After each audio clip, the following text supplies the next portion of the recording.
Okay, our next talk features Dakai. Is that the right pronunciation? Yeah, Dakai. Dakai. His talk is about raising AI, discerning AI's true societal impact. Take it away. Very happy to be here. Raising AI came out last summer from MIT Press and just has been growing and growing in its influence. It sort of came out of left field, but it's the result of 10 years of work and 40 years, 45 years in AI research that has been paradigm shifting for most of my career and an Oppenheimer moment 10 years ago. And it has been receiving a lot of attention because it is trying to now make conceptual paradigm shifts amongst all of us on how to understand AI within the context of our social fabric and what the actual neglected existential threats are, as opposed to the Hollywood and Washington, D.C. narratives that keep dominating our media discourse. I'm not going to go through all of this. Just one example. It's been called a must-read. It's the only AI book out of I don't know how many thousands that J.P. Morgan thought was worthy of its legendary reading list. So it was a nice surprise to get this letter from Jamie Dimon thanking me for it. Why is it so different? Well, because it is helping us to understand that AI is not a 20th century industrial age machine, the way we always hear people talking about it. It's not just like a tool we're using. It's the wrong framing. This is my favorite email that I've seen. Came from a friend of a friend who went looking at the county public library for the book, and guess where it was filed? Not under the Dewey Decimal System occupational ethics category. I love this. I think that this is the way we need to be thinking. So let me take a moment to reset your minds. You are an AI. Oh, your faces. Guys, what's the definition of artificial? Can we agree all of you were made by humans? Yeah? Roughly as a copy of something that occurred naturally, mom and dad? Since you're here, I'm not even going to talk about intelligent. And so by definition, okay, I have a point here. We're not just genetic copies of our parents. We're also behavioral copies of our parents. We copy our parents, and what else does? AIs do. This is something that we really need to wrap our heads around. Every time you say, I'm just using my tools. Folks, get out of the 20th century. AIs aren't mechanical hardware like steam engines or fans or toasters. You can argue with your toaster all day long. It's not going to change its mind. It's not going to pick up your attitudes, your behaviors and beliefs. And it certainly isn't then going to go online and make massively influential decisions about how to influence you and other people.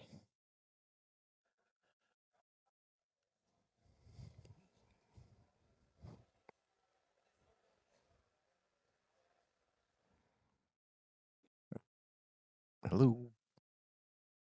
Okay. We're having problems with the clicker. A much more accurate metaphor is that AIs are artificial children. Now, let me qualify that. They're neuroatypical for sure. Okay. Like dog brains or octopus brains. But I mean, nevertheless, and sometimes they're autistically brilliant, but they're also emotionally immature. And so this is a much more accurate way of understanding what's going on because inside every one of those devices you're carrying, you've got like 100, 200 at least AIs tracking you all day, adoringly learning to imitate. right? You've got your Reddit AI, your YouTube AI, your Amazon AI, your Open AI, your Apple AI, Netflix AI. We could literally go on all day. And they are so adoringly learning to imitate you. They're attention seeking. They just want your approval. Does that sound like a toaster? We're using the wrong analogies, using the wrong metaphors. I know there was no consent, but for 20 years already, ever since YouTube and Google and Facebook and Reddit and Amazon came out, they adopted you. And the question I want to ask you, how's your parenting? Oh, now you should see your faces. My what? I'm just using my tools. No, people, you're managing child labor. Toasters aren't affected by how you use them. But psychologies, even artificial psychologies or animal psychologies, are very much affected by how you, quote, use them. We don't talk about children as something we use. And there's an important reason for that. When you see AI is not just inside the box and you think about the way it's doing pattern matching and reasoning, but if you look at it within the context of our social fabric, where you have 8 billion humans, each one of which do the arithmetic over 100 artificial child psychologies, that's over 1 trillion AIs. And I want you to visualize our social fabric. Imagine 8 billion points in space and connect lines between every pair that has talked with each other, influences each other because they know each other. And over time, as that influence network evolves, that's how our cultures and societies evolve. Now, drop 1 trillion more artificial child psychologies into that same influence network and connect up all the lines of influence. That has been our social fabric for at least 20 years. Despite the fact that we go on talking about the fact that we have human free will and autonomy, we forget we don't control all of that. And that is a really critical point. And I want to tell you why. Because today, our most giant influencers in the world for these past 2 decades are unparented feral tweens. And they are already raising us for these 20 years. What happens to a society, a civilization like that? It collapses. If every human in the world was like, it doesn't matter how I parent my children, I'm just using my tools, we'd have gone extinct eons ago. And that is what we are doing to ourselves right now. Because we delude ourselves with the illusion that humans are in control. Folks, we lost mind control 20 years ago, and we're just blindly in denial. Control of AIs isn't the Terminator 20th century way of thinking in the physical world where the robots are blowing buildings up in our physical world. No, it's about the influence, the mind, the psychologies. This is the reason why raising AI has been making waves increasingly. It is really a different way of looking at it.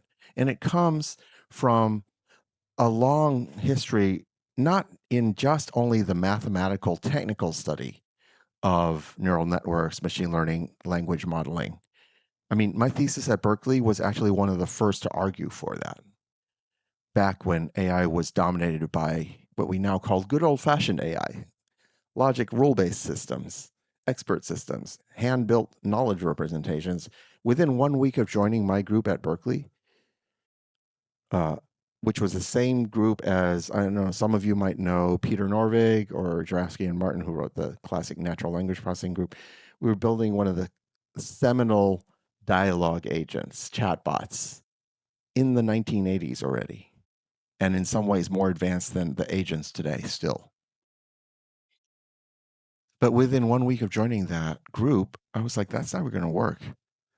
We need to model the unconscious mind, the intuitive processes, because you're not sitting there going, oh, sitting, that was a verb. You, that was the subject of the verb, not the direct object. But not means I have to do a negation. If you had to reason your way through every sentence that you read or hear, we would never finish a conversation.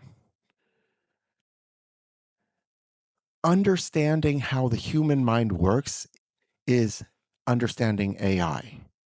Every time you hear people out there declaring AI can do this and can never do that, notice the inappropriate hidden assumption that AI is defined by large language models or transformers. No, AI is a field of study, scientific inquiry, just like physics. There are thousands of different modeling approaches. Don't get fooled by the bandwagon of the hype. Transformers are the latest iteration in a long line of different kinds of neural network architectures. They replaced GRUs only about 7 years ago, which replaced LSTMs only about 5 years before that, which replaced all kinds of recursive neural networks for many years. And transformers will also shortly go out the window. AI is the side point. Transformers are exponentially big and dumb. I'm not going to go into this, but read my Substack article, The Transformer Bubble. Transformers are great models in practice if you have an exponential amount of data centers and training data. But it's like training dog brains, which is why it's so expensive. Nevertheless, you can do a lot with these kinds of models.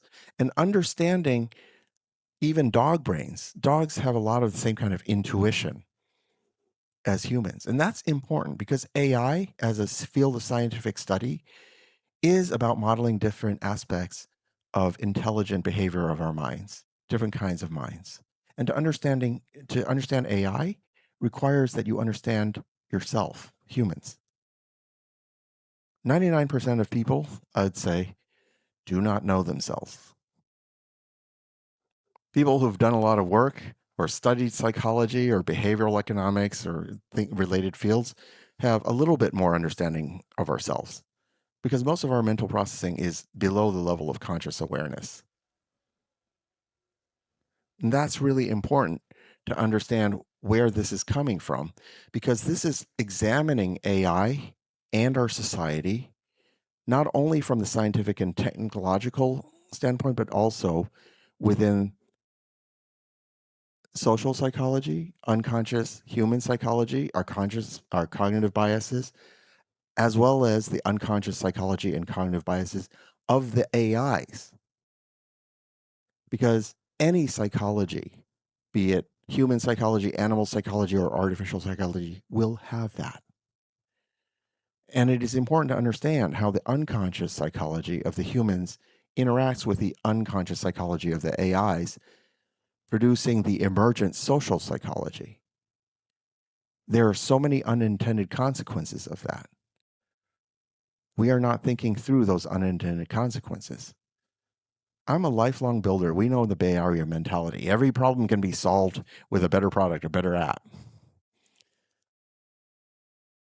It's not necessarily so. We need to understand that just because you build a better product doesn't mean you're going to solve the problem, no matter how good your intentions are. We know the old saying, the road to hell is paved with good intentions. And this is what I'm trying to wake us up to.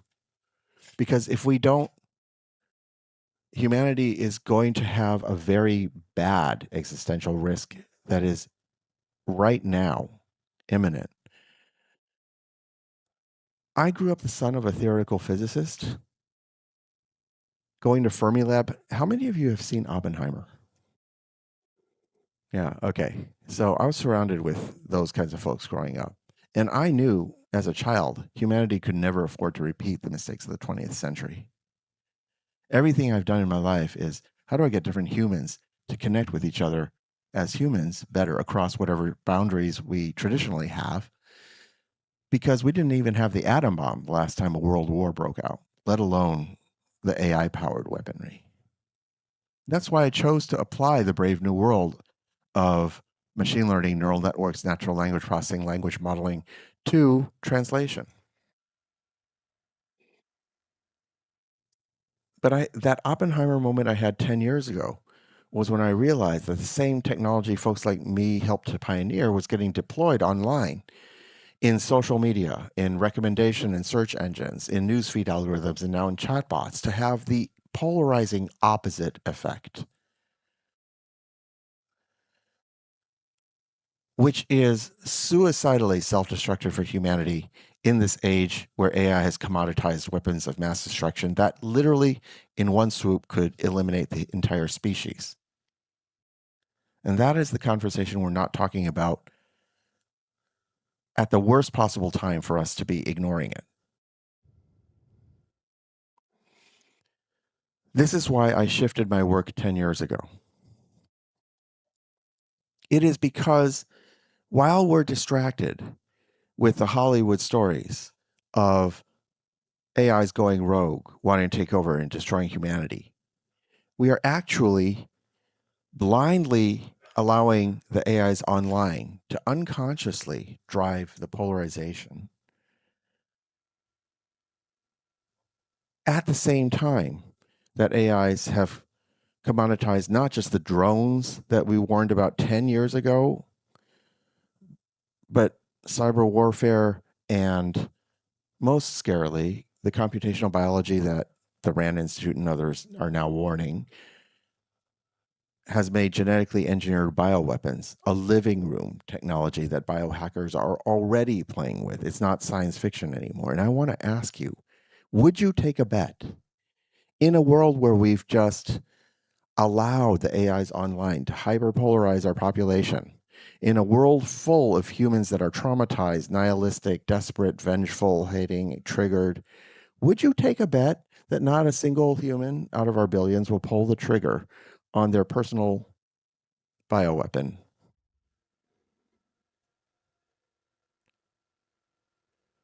Can't stop the school shooters, can't stop the lone shooters, can't stop the freedom fighters / terrorists, can't stop the asymmetric warfare in any number of conflicts going around over the world. That would be a terrible bet. If you're a business person, making a hard bet, rational bet, would you put $1 million into that bet? That's where we are, folks. And we keep sweeping that under the rug because our intuitions fail us on this. Intuitions come from past experience. 1 million years of evolution have never presented humanity with anything remotely resembling these environmental conditions and selection pressures. And the thing about it is this: while we've had horrible, catastrophic wars before, the blast radius of the weaponry we had was limited. Even nuclear weapons only destroy a large metropolitan area. There are other humans to go on, carry on, learn, try again. Genetically engineered bioweapons, folks, COVID was a mild pandemic. We got lucky, and you still couldn't run away from it anywhere on the planet. Never mind genetically engineered bioweapons. This is where, despite our lack of intuitions, we need not to freeze. This is where we need the uniquely human rational mind to step in. And we need to rise to this occasion. And that's what this book is about. I believe we can do it, but only if we make the paradigm shifts in the way we're conceptualizing AI in our society and take away the magical thinking. And we can do it. I'm going to give you one example here of some of the most important material This is the chapter on neg information, which as a TEDx talk won a global editor's pick. I didn't know this. There's 56,000 TEDx talks per year, of which only a handful get editor's picks. And the reason that neg information won this, once you see this, you can't unsee it. Many of you have probably encountered this thing everybody's repeating all the way up to the United Nations and the OECD. That there are three kinds of information disorder: misinformation, disinformation, and malinformation. And the irony is these researchers for the last 10, 20 years working on how AI algorithms online are propagating information disorder have ironically fallen into their own unconscious cognitive bias. You know this one, the rule of threes. If you're making a slide, it's got to have 3 bullet points, not 2. If you're writing a report, you got to have 3 body paragraphs, not 2. Nothing to do with logic. Unconsciously, humans irrationally assign greater credibility to things that come in threes. Kick in your rational brain now. Break it down. Misinformation and disinformation are the same. They're outright falsehoods, fake news, deep fakes. You can fact check them, get rid of them. Only difference, disinformation. We call it disinformation if it's being shared by someone we call a bad actor. Largely a political notion, right? Nobody's a bad actor in their own head. Bad actor means the guy you don't like on the other side. Malinformation is also being shared by somebody you call a bad actor. But it's true, it's a half truth. It's true as far as it goes. So you can't just fact check it away. And what happens is it's even more misleading because our brains unconsciously fill in the missing blanks with whatever we unconsciously imagine that would confirm what we already wanted to believe. And now we mistakenly think, oh, I have even more evidence for what I believed. If you have 2 distinctions, what does that give you? Kicking your analytical minds here, it's a 2 by 2 grid. What happened to the missing quadrant? Until this work, nobody even named it, let alone studied it. But it is 95% of our problem of how hyperpolarization is getting driven by the AI algorithms online. I call it neg information because that is the half truth where the selectively omitted other half causes our brains to fill in those blanks with whatever we imagine to confirm what we wanted to believe. But it's being shared not by a quote bad actor. It's being shared by, I don't know, my crazy uncle, my somewhat loony friend. And that is 95% of what is driving our polarization problem. That is what the AI algorithms today are pushing at us. And so this is something that we don't even notice because I'm having trouble with the clicker.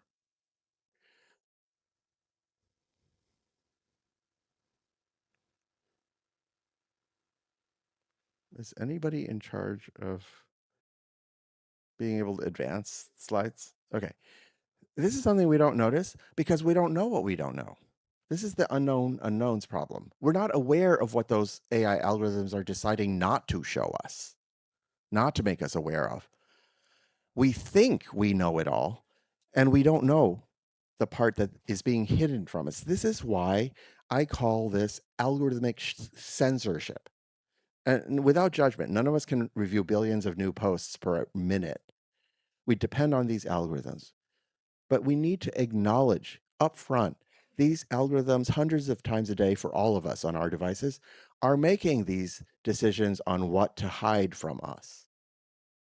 And we are not having the most consequential civic discourse humanity will ever be faced with, which is this, which are raising AI and our new nonprofit are working to center in the national and international public discourse. What are the criteria, the values, the principles by which these massively influential AI algorithmic sensors are deciding hundreds of times a day for all of us what I will never see, what you will never see, what you will never see, what you will never see? And we are not having that discourse. We need to have it if we don't want the unconscious influences of AIs lead humanity off the cliff because it polarizes us into where one human launches their bioweapon that can wipe out the whole planet of humans. If we don't have that conversation, we're another evolutionary experiment that failed. If we have that conversation, we can collectively come to a solution with legitimacy because we have the collective conversation and have AI guided by that to help humanity overcome that existential hump where we can actually flourish with all the amazing, fantastic things that AI can do for us. I believe AI is the best thing we ever invented that could help humans with our biases, our blind spots, our Achilles heels. If we summon the social will to get it deployed that way, instead of the suicidally self-destructive way we've been deploying it for the last 20 years. It has been 6 years since The Social Dilemma and The Great Hack came out on Netflix. 10 years since the Cambridge Analytica scandal broke. 15 years since the Filter Bubble bestseller and TED Talk came out, first drawing attention to how AI algorithms were siloing us into echo chambers. Already then a 5-year-old problem. 20 years, ladies and gentlemen, is an eternity in AI time. We have done nothing about it. A lot of people argue we're backsliding.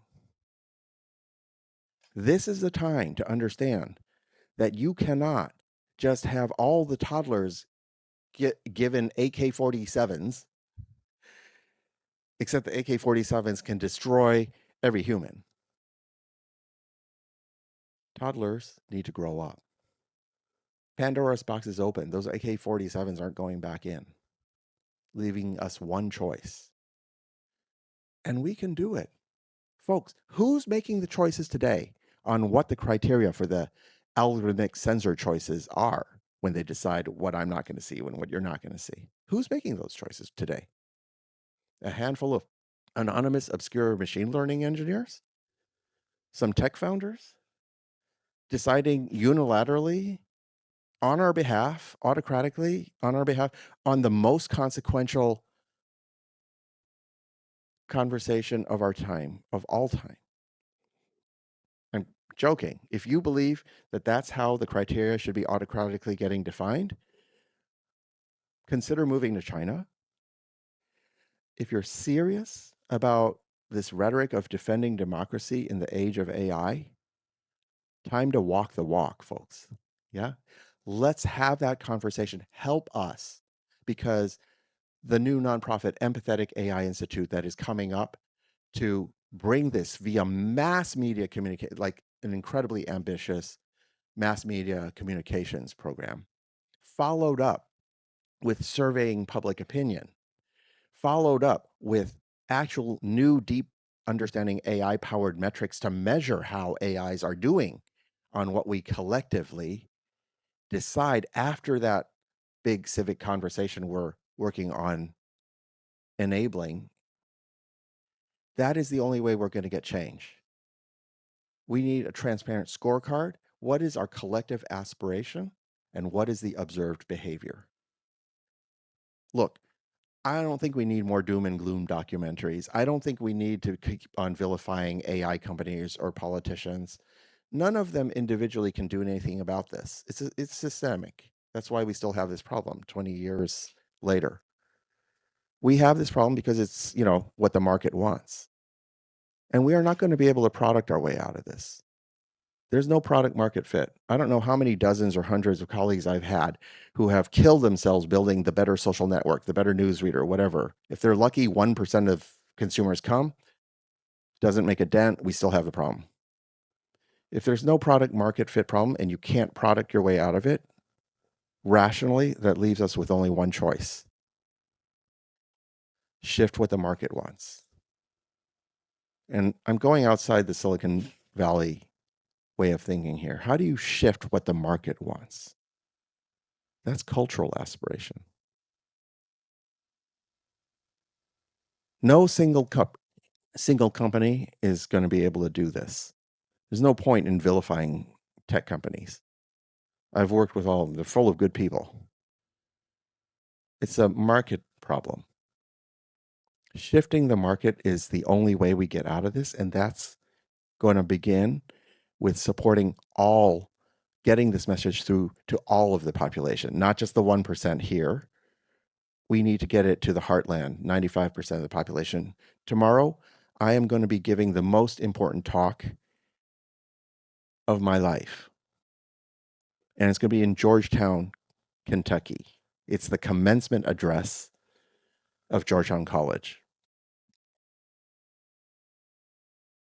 I gave the first university talk about this book October at Georgetown University. Hallowed Halls of Power. Green rooms, all the presidents, because you know what. All I could think of was Georgetown College. Why? Because in 1955, they gave a full ride scholarship to an obscure 17-year-old wartime refugee who had landed in Hong Kong and then graduated at the top of his year in Hong Kong. Not just his school, all of Hong Kong. And that Baptist Evangelical Liberal Arts College in Georgetown, Kentucky, took him in, despite the fact that the locals had no idea what to make of him, gave him a liberal arts education. He did their 4-year bachelor's in 1 year with just in a double major in physics and math, went on to a storied career, including becoming president of San Francisco State, the first Chinese American ever to do that. And that was my father. Tomorrow will be the 70th anniversary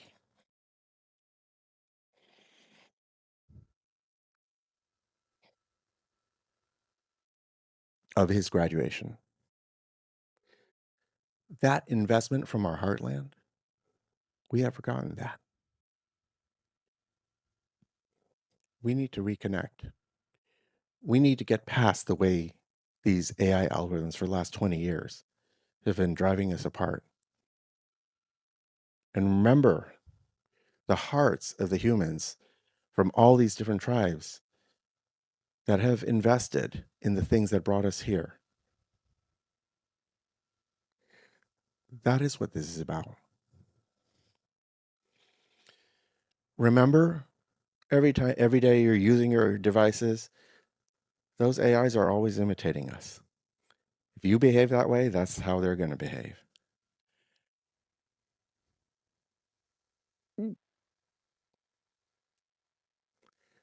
We are the last generation of humans to get to parent the AIs. All the future generations of AIs are going to be primarily parented by AIs. In the labs already, AIs are designing better AIs than humans. We have one shot. That's scary, I know.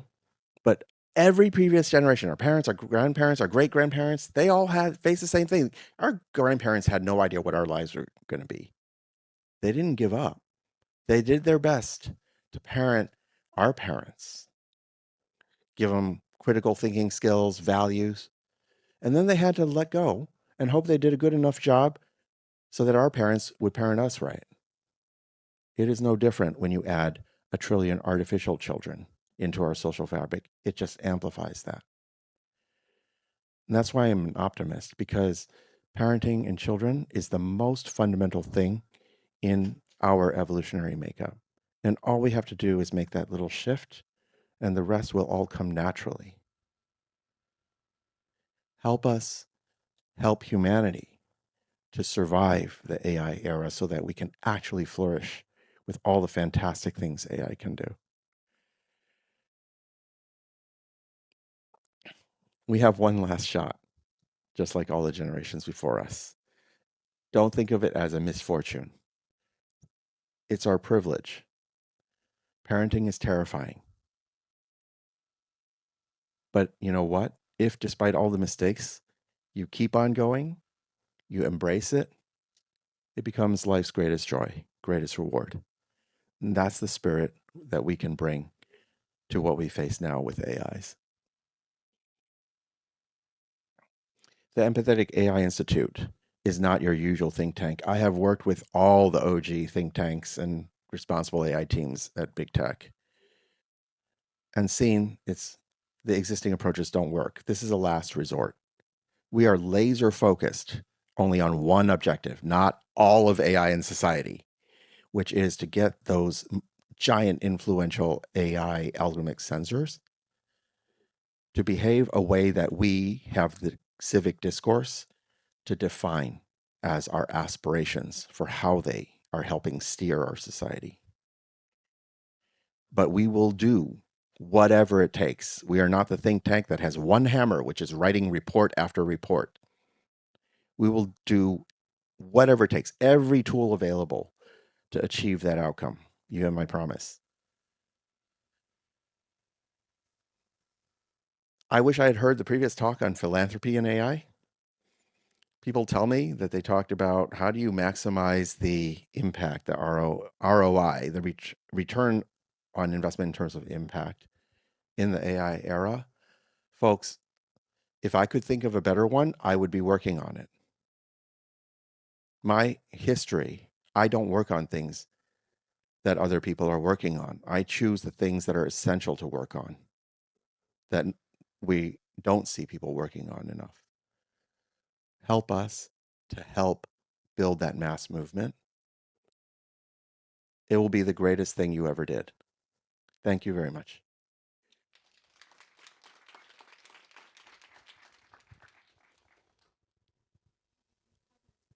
Yes. Okay. I went long, but we still have some minutes for Q&A.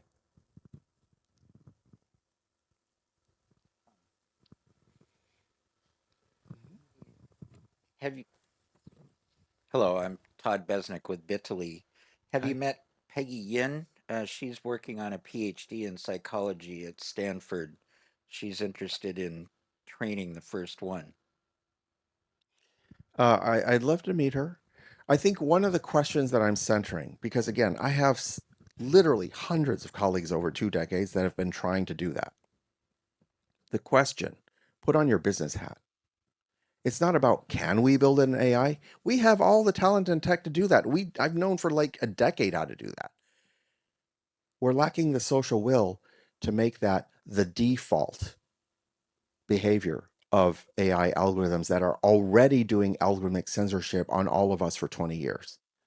Remember this, 95% of users leave settings on default. That's a hard empirical statistic. None of what we build will make any difference unless we address that.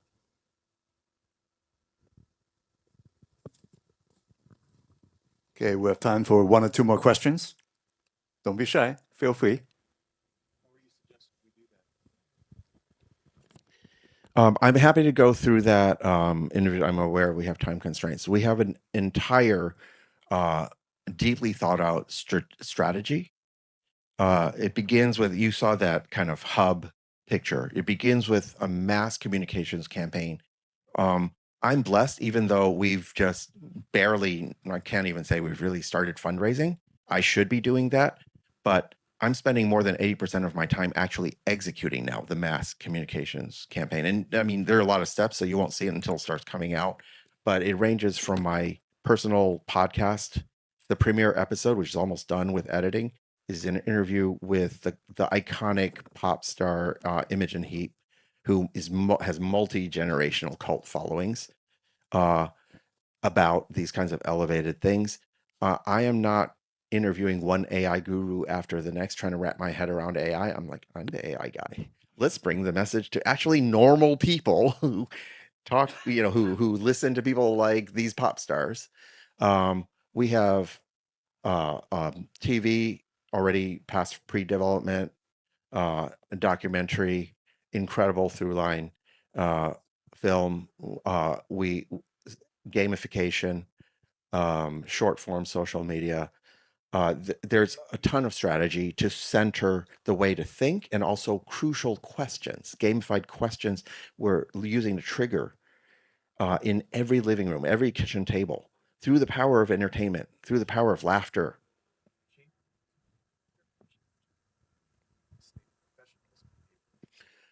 Neither. It's changing cultural aspirations. Let me give you an example, okay? I'll give you two examples.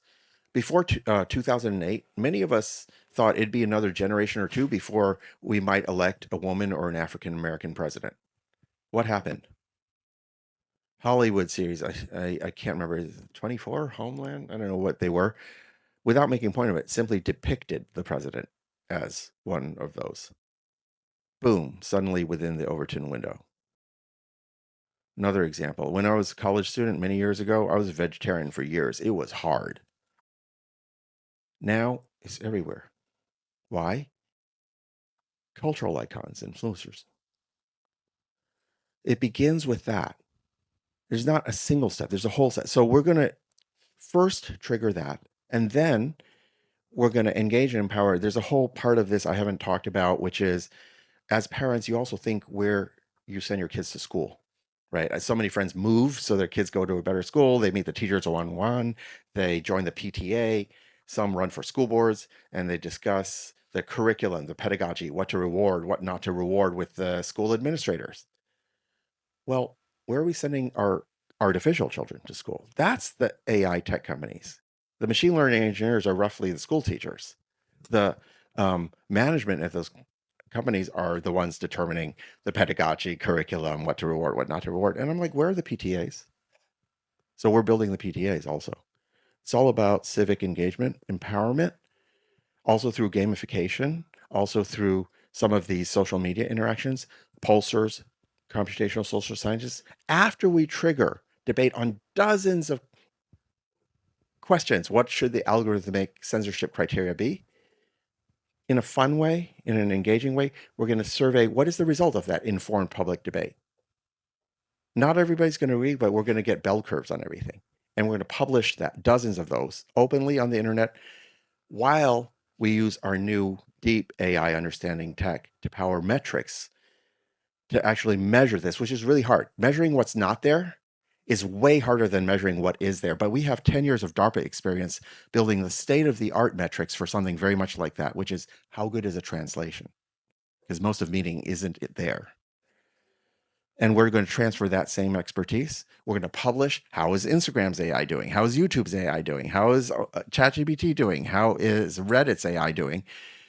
And we're just going to let that tell the story, because you know what? Every day as individuals, we have our stated aspirations for what I want to be.